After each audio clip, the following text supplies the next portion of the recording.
வணக்கம் தமிழ்நாடு. இளையராஜா விழா பார்த்துருப்பீங்க. நேற்று எல்லாம் இளையராஜா விழா போது ரஜினி, கமல் எல்லாம் வந்தாங்க.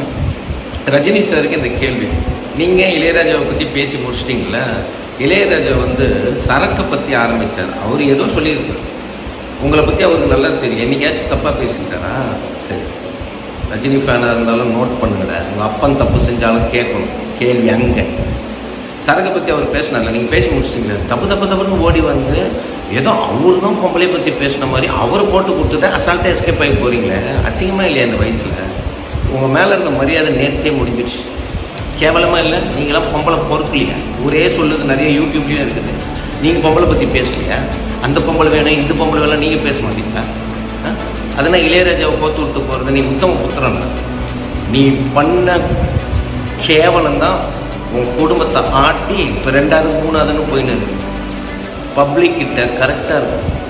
அதான் மேடை இது வரைக்கும் நீ வேற யாரும் பேசும்போது ஓடி போய் பேசுறிய. இந்த டைம் ஏன் பேசுனீங்கன்னு கேளுங்கிற. அறிவில்லை? ஏதோ அவர் உத்தம புத்தகம் இளையராஜா பொறுக்கிய பதில் சொல்லணும். இல்லை வச்சு அடிப்பான். ஓம் நம சிவாய்.